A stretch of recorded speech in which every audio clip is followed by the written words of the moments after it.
Was flying across the country to see this film in 1570mm IMAX worth it? Absolutely. And to understand why, I'm going to hand the microphone to past Ryan, who hasn't seen this movie yet, who is currently in the car on the way to the airport for a 2-hour flight to see this movie in true IMAX. Christopher Nolan won't stop talking about IMAX. IMAX, and IMAX. Now I'm an 01 baby, so this is what my childhood looked like, so I'm not going to pretend to know what film is or even how it works. Here's Nolan to explain it. IMAX 70mm 15 per film is too slow, Nolan. You're gonna have to talk a little bit quicker over here on YouTube. Basically, he's invented an entirely new type of film just for this movie. So I guess when you kind of think about it, he's like the Mr. Beast of the film world. Or maybe don't think about it. He says he shoots on film because it's the most immersive format, and the film is literally gigantic. I mean, the reel of Oppenheimer is 11 miles long end to end and weighs over 500 pounds. That's insane. And now I'm a film geek turned content creator, so I ran to my nearest IMAX theater to go see this as it was intended. But it was all a lie. It was Liemax. Liemax is something occurring now when movie theater owners retrofit old theaters with new digital technology for IMAX. I mean, it kind of makes sense from a business perspective. As a business owner, if you've got a big empty theater, it's gonna draw in all these new customers who want a higher quality experience. But the issue is that a true IMAX theater is geometrically designed for the best audio and visual experience. Also, there is a huge difference in the resolution. Digital projection can display movies in 2 to 4K resolution versus 1570mm 18K resolution. Also, IMAX has a unique feature when it comes to aspect ratio. Most movies now have this kind of aspect ratio that we're used to, because the lens physically squeezes in more horizontal image and then we unsqueeze it in editing, making it widescreen. Alright, stay with me. I know most of you are going to be watching this in 10 parts on TikTok with like Subway surfers underneath anyway, but just give me a second and then I'll get off my soapbox. Yeah, I don't know what a soapbox is.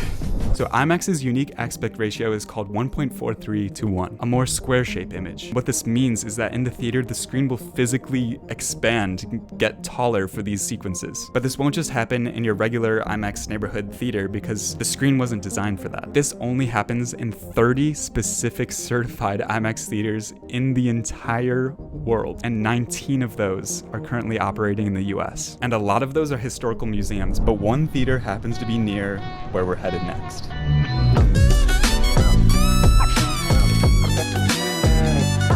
Now, we already happen to have a trip planned to Atlanta where we're doing some super secret work that we can't talk about, but we're halfway there. And one of these 30 certified true IMAX theaters is just about an hour outside of Atlanta. The only problem is we don't have a way of getting there. We need a way to cover the remaining distance to the theater. Public transport isn't available, and an Uber would cost like $70 to get all the way there. So how are we gonna close the final gap? Say hello to my best friend from 4th grade, Chad. He doesn't watch movies much. I don't see a ton of movies. He even told me that he hasn't watched Infinity War or even Endgame yet. He lives in Georgia now and graciously agreed to see this movie with us. So my best friend, who moved away almost 10 years ago, is coming to pick us up. Mr. Christopher Nolan, I hope this is what you intended. So we were finally on the last leg to the theater. Everything had led up to this. Over 700 miles of highways, air, and rail had been crossed to get to this theater, to get to this moment right here. And to answer the question, is 70mm true IMAX really worth it?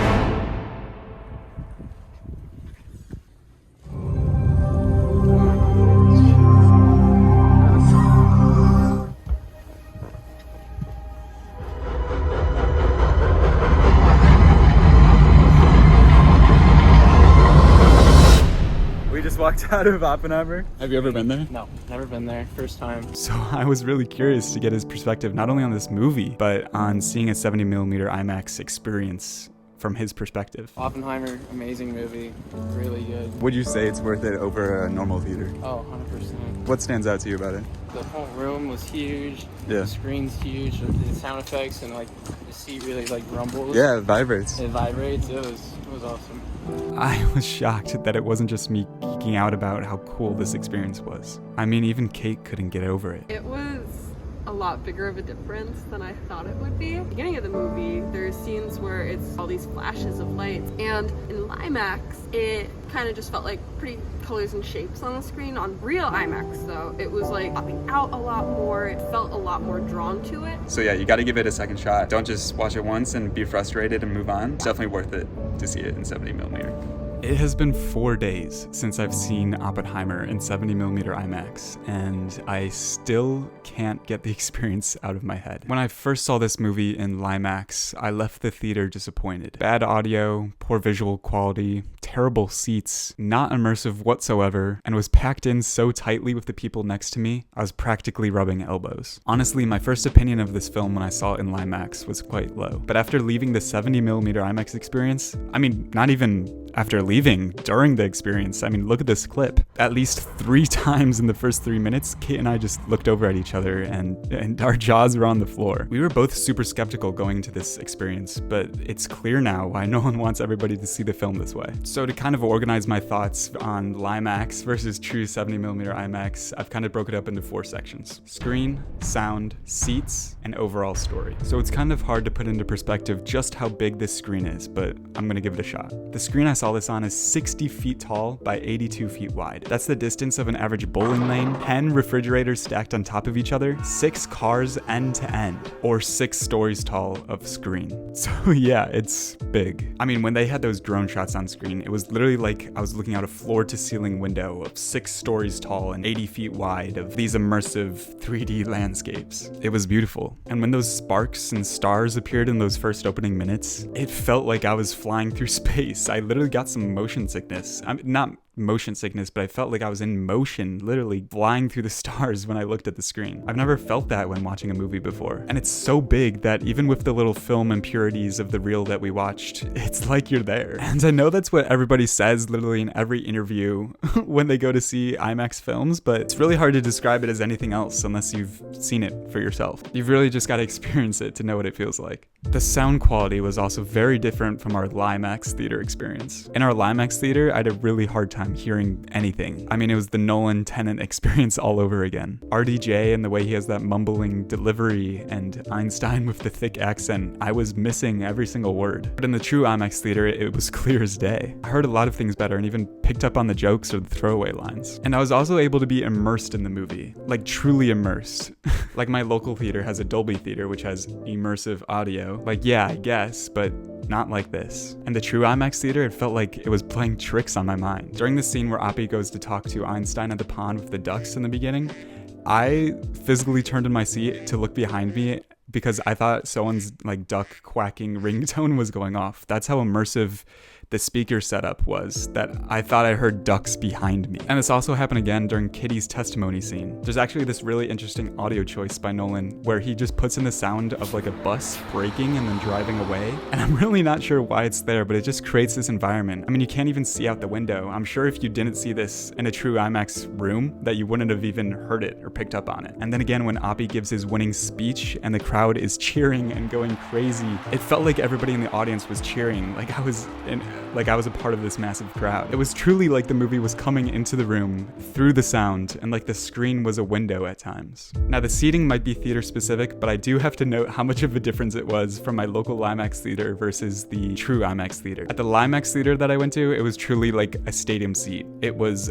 a right angle made of plastic and metal. My butt was sore only an hour of the way through, and it was clearly detracting from my experience. I also had to do that sort of thing, and I noticed Kate did this too, where you kind of, put your head on the armrest of the chair to like hold your head up because there's no back of the chair to lean your head on. Overall, it was just painful and took me out of the movie multiple times. But at the Mall of Georgia, I mean, look at these things. They're like giant orange marshmallow puffs. And most importantly, they had transducers, meaning that when something's really loud or there's like a big moment of bass, the seats will actually rumble or vibrate and really put you into the scene. And that was honestly one of the coolest parts of it all, was really feeling the sound in your body. Now, I do want to note, just because it sounds like what I've been saying might be fake or like I've been paid to say what I'm saying right now, but I truly haven't. I actually spent a lot of money out of pocket to not only see this film twice, but to fly out of my home state and travel to see this on the true IMAX screen. So I'm kind kind of crazy for that, but just wanted to make that really clear. So in terms of the actual thoughts on the film and its story, I'm actually really a big fan. I've heard criticisms where people are calling this film clunky because of Christopher Nolan's way of like telling stories out of order. It's not chronological. But honestly, seeing this film a second time,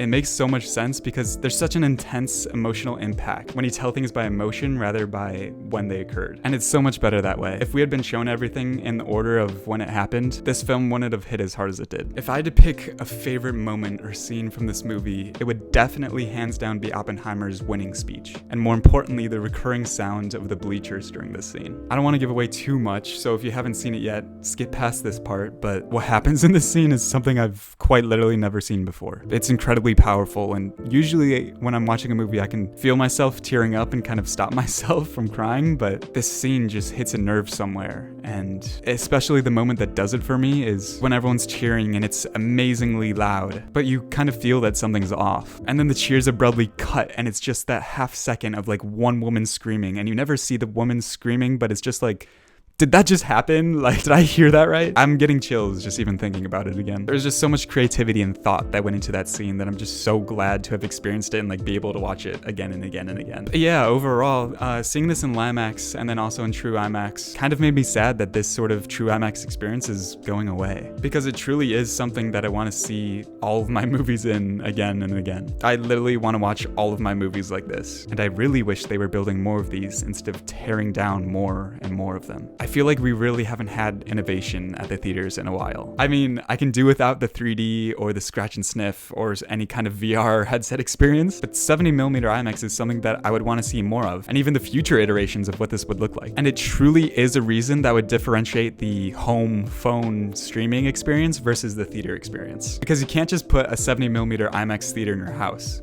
I mean, when I'm rich one day, I'm gonna try to, but otherwise, no. So that's my official review. Was flying across the country to see this film in 1570mm IMAX worth it?